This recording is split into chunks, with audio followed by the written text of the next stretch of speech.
এখানে সভা করতে না দেওয়ার জন্য একটা বারবার বিভিন্ন রকম করা হচ্ছে, হুমকি দেওয়া হচ্ছে, বা আজকে পতাকা লাগাতে দেওয়া হয়নি, মাত্র করা হয়নি, কি বলবেন?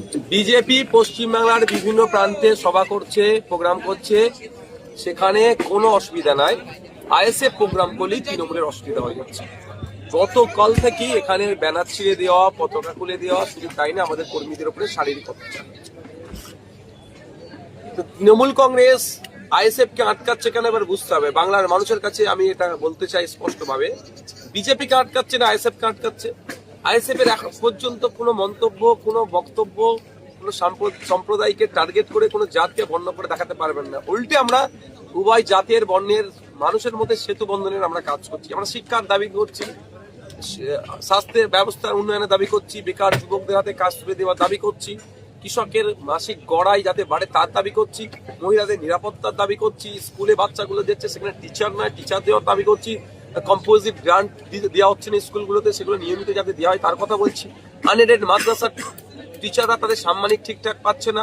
যদিও মমতা ব্যানার্জি মহাশয় বলেছিলেন 2021 সালে বিধানসভাতে যে 55 কোটি টাকা বরাদ্দ হয়েছে, বরাদ্দকৃত টাকা কোথায় গেল কেউ জানে না। বাচ্চাগুলো মিড ডে মিল পায় না।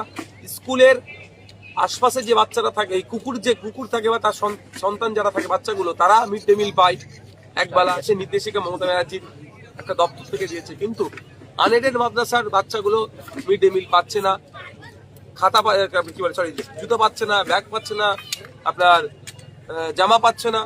এইসব বিষয়গুলোকে নিয়ে আমরা যখনই সোচ্চার হচ্ছে আমাদেরকে আটকানোর চেষ্টা হচ্ছে। তবে এই ধরনের ধমকে চমকে মারধর করে আইএসএফ যে বিপ্লব সংগঠিত করতে চায়, সমাজ ব্যবস্থার বিপ্লব, আটকাতে পারবে না। তবে প্রশাসনের তৎপরতার জন্য বিষয়টা আজকে খুব একটা বড় আকার নেয়নি।